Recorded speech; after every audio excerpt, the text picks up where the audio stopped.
Dozens of missing children rescued in Georgia during a sweeping sex trafficking bust. This was a 2-week operation that netted a handful of arrests. Hey guys, what's up and welcome back to my channel.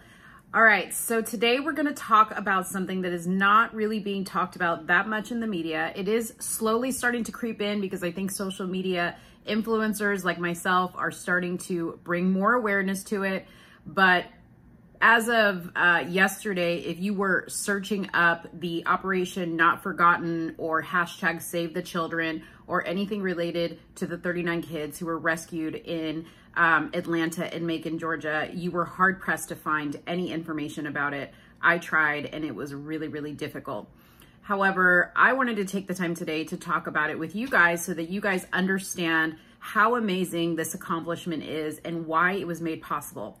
So, as you know, Trump signed a bill not too long ago. I can't remember the name of the bill, but it was specifically targeted to the Operation Not Forgotten hashtag or the Save the Children hashtag. We signed this crucial legislation to combat online sex trafficking and bring criminals to justice. The people behind me have been working on this long and hard. That's political as well as some of our great citizens, and we appreciate it. Most importantly, I want to thank the survivors and families who join us today.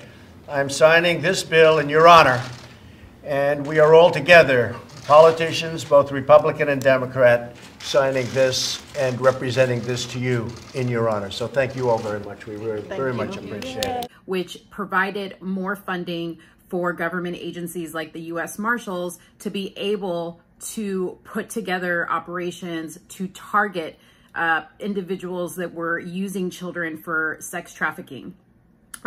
So as I mentioned in the beginning of the video, there were a total of 39 children that were found, and either these children were missing children or they were endangered children, meaning they were either with their parents, but they were being treated poorly, but they were found.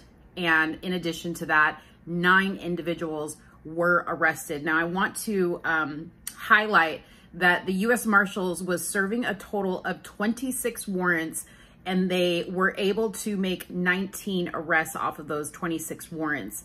Some of those people had multiple warrants, so part of that 26 might be lumped into that. But they were able to make huge accomplishments in that sting operation. Now, the ages of these children was shocking to me. They range in the age of 3 to 17 years old, and that was just heartbreaking to think that there were babies in these situations being abused, or if they weren't being trafficked for sex, they were definitely being prepped for that. If you haven't already seen it, Jericho Green, if you follow him, if you don't follow him, he says it like it is, but he's amazing. He made a very good video this morning talking about how he feels the whole situation should be handled. And he made a really good point that we shouldn't spend the taxpayers' money in taking these 9 individuals through the judicial process, wasting our taxpayer money because we know that they are the bad guys. We know that they are the ones that were involved in this horrendous crime against children. And he had a few words on how he felt it should be dealt with. So if you haven't seen his video, definitely go check that out. I will make a warning that he says it like it is. So there is some very strong language involved, but we love Jericho. Okay, so one of the other things that I wanted to point out as a mom, because I haven't seen a whole lot of people talking about this in general, but I think it is important to say, is because of everything that is going on right now with people being very consumed with the news and with, you know, the debates and COVID, I think that this message that I'm about to give you needs to be heard. If you are a parent, or if you know somebody that's a parent, you have a sister or a brother, you're an aunt or an uncle, make sure that kids are being watched now more than ever. As you know, all schools are pretty much online until the middle or end of September. So your kids are already in a prime spot for these types of predators to get to them, okay? In addition, make sure that you know where your kids are going. Make sure that you know who your kids are hanging out with. make sure that your kids take some pride in their presentation. Now, the reason why I say that is because I watched an interview a very long time ago with an actual sexual predator. And one of the questions that was asked in the interview was, what are some of the things that you look for when you're going after a child that you're going to prey upon? And one of the main things that he said was he looks for children that do not look like they are well kept, or they look like they have bad self-esteem. So they're looking at their outward appearance. And this is important, okay?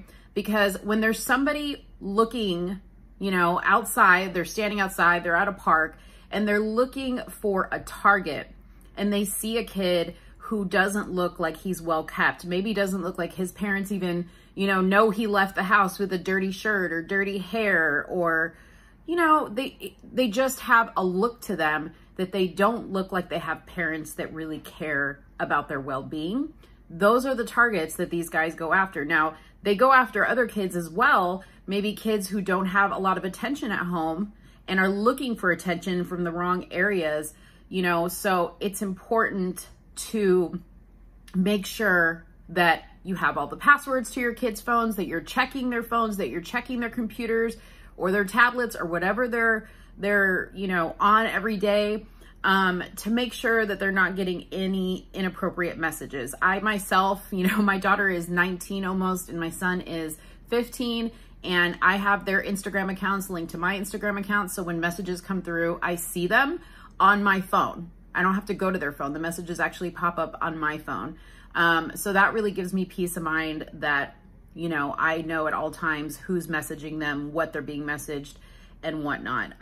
But I wanted to say that because I want people to be a little bit more aware. I know that we're all wrapped up in a lot of stuff, but don't let that take you away from protecting your family, protecting your kids, and being, you know, being the protector to make sure that these horrible, horrible people that are trying to, you know, come after our children don't succeed in that. Okay. It's really sad that what the media is concerned about is talking about social distancing at the RNC, Jacob Blake shooting, whether basketball's kneeling or standing or playing or boycotting. It's really, really sad that those stories take precedence over something like this. It is a sad story that this type of thing happened to these children, but it's a really, really good story at the same time because they now get to be reunited with their families and hopefully can get proper care to deal with some of the traumas that they have now, you know, have to deal with in their recovery. A lot of these kids, like I said, are older, and these traumas will be with them forever. It doesn't end here. I mean, yes, the perpetrators have been captured and they're in jail, and these kids are hopefully getting back with their families. But you have to remember this. Even if they're being reunited with their families, that doesn't necessarily mean that they're, you know, 100% in a good place, because they may have been in a bad place in their home to begin with, which is what led them to the situation of getting abducted. You know, because their parents weren't caring after them to begin with. So if these kids don't go to their original homes, hopefully they will be placed in foster homes where they will receive all the attention and love that they desire. You know, Stockholm syndrome is it's a real thing. And a lot of these kids are probably dealing with it. I actually watched a news channel that was like showing some footage of when they were bringing the kids out of the house, and they had a girl on the ground, and she had what looked to be not handcuffs, but it looked like she had some type of ties around her hands, which, you know, at first I was like, wow, like why would they put her in restraints? But a point was made to me that, you know, she probably is dealing with Stockholm syndrome, so she probably fought the police. A lot of times these kids, when they're rescued from their captors, they actually go to defend the people that are holding them captive, because they've been brainwashed so much to believe that they need this person. So, you know, that just speaks to like the abuse mentally more than like physically, but the mental abuse that they go through, to the point where they don't even realize that the police coming in to save them is a good thing. You know, and the officer explains in the clip, and I'll put the clip in here, This day, Kirby and her team found a 17-year-old girl who ran away from foster care. She was with a convicted felon who had a gun. They removed her from a potentially dangerous situation. We have to take on more of like a protector role, more of a guardian. We have to remove that child from that situation and then explain to her, hey, this is why we're here. We're here to help you. Kirby says many of the young people they're tasked with finding in these cases come from a life filled with trauma, including physical, emotional, and sexual abuse. She explains in the clip, you know, we have to sit these kids down and explain, we're here to help you. We're here to rescue you. So that is crazy. I mean, some of these kids are dealing with medical conditions. They're dealing with mental disorders. Again, these are all things that allow people like the 9 people that were keeping these kids captive to get in there. You know what I mean? Is they're kids that are, I don't want to say like suffering from something already, but they're vulnerable. That's the word I want to use. They're already vulnerable in one way or another. Last but not least, I want to say thank you to the president for putting focus on this. I want to say thank you to all of the agencies and people that participated in this rescue mission, because this is what it was. And it was a win. It was a win for these kids. It's a win for the state of Georgia, but keep in mind, that is not the only state that has this problem. It is rampant all over the United States. So please keep your eyes open.